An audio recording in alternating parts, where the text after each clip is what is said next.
La liberté pédagogique, déjà mentionnée en 6e, demeure sur le cycle 4 et les 3 manuels, à savoir que les activités que nous proposons et leur utilisation vont être entièrement laissées au libre choix de l'enseignant.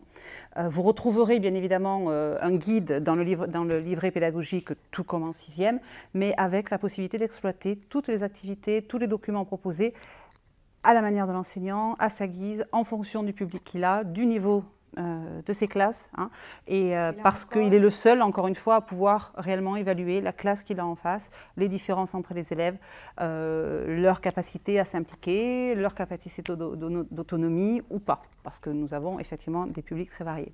Et j'allais ajouter également que, en fait, effectivement, on peut tout à fait exploiter le manuel en choisissant de commencer par la séquence 6 ou la séquence 5. Là encore, l'enseignant est libre de faire ce choix-là en fonction de sa classe. Alors nous avons opté pour une logique en 5e avec un ordre des séquences qui est plus lié au déroulement de l'année scolaire, mais effectivement vous pouvez parfaitement interchanger des séquences, hein, les contenus lexico-syntaxiques pouvant être faits à tout moment de l'année scolaire de l'année de 5e. Donc là encore, on retrouve les pictogrammes qui étaient indiqués sur la page d'ouverture. Donc là, on est sur une séquence de 4e, comme vous le disiez, avec une séquence un peu plus accessible, avec l'enregistrement d'un audioblog et des compétences TIS qui vont être mises en place dans la réalisation de cette tâche.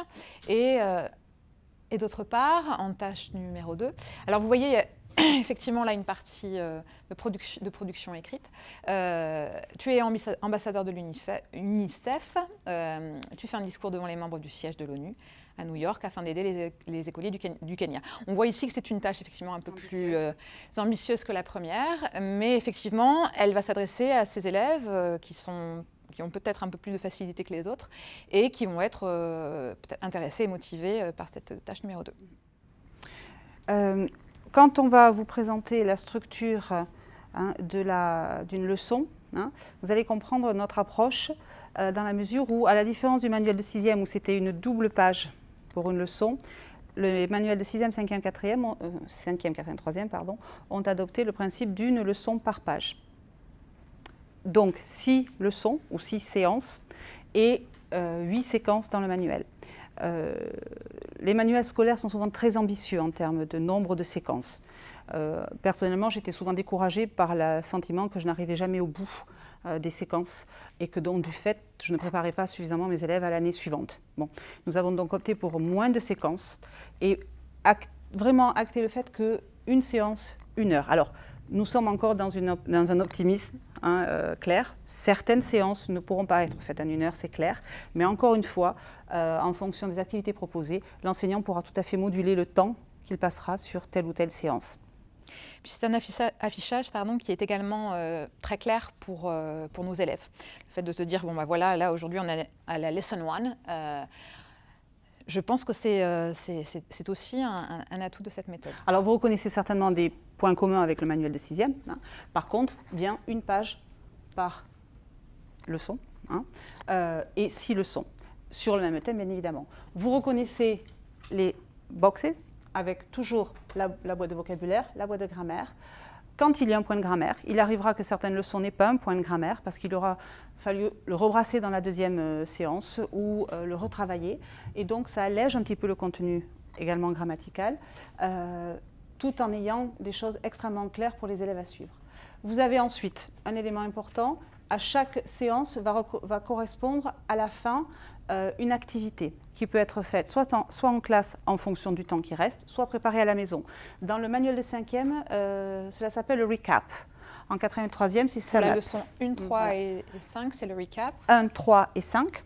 Et les leçons 2, 4 et 6, ce sont les Prepare Your Final Tasks. Ce sont ces activités-là qui préparent de manière effective aux tâches finales, à la réalisation des tâches finales. Comme dans la méthode du cycle 3, de 6e du cycle 3, ce sont des tâches intermédiaires ou des mini-tâches finales qui vont permettre aux élèves de s'entraîner à maîtriser les outils lexicaux, les outils grammaticaux dont ils vont avoir besoin pour réaliser une des 2 tâches finales proposées à la fin de la séquence. Une légère différence qu'il y a également entre les manuels de 5e et de 4e, 3e, c'est qu'en 5e, chaque leçon va commencer par un « remember ». D'accord ? vous allez peut-être immédiatement remarquer que le schéma de du déroulement de la séance est calqué sur ce que nous demande l'inspection en termes de travail sur une séance, à savoir le Remember qui est la phase de réactivation, le document d'anticipation qui sera donc le Get Ready, le document phare qui sera le document d'exploitation, qui est celui du Go, bien sûr, et après les activités annexes à réaliser autour de ces documents. Dans certaines des séances, il sera absolument nécessaire de faire des recaps ou des pauses structurantes afin de bien s'assurer qu'entre une activité, en passant d'une activité à une autre, les élèves ont les outils nécessaires pour exploiter le document suivant. Mais là encore, à l'enseignant de juger à quel moment il va intégrer ces pauses structurantes. Là encore, un de nos partis pris, ça a été de ne pas trop charger ces séquences en contenu grammatical notamment.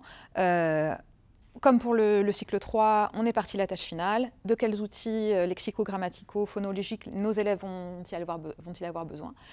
Et on a essayé de chercher des documents authentiques et d'en faire une exploitation pertinente par rapport à ce fil rouge des tâches finales, puisqu'il y en a deux.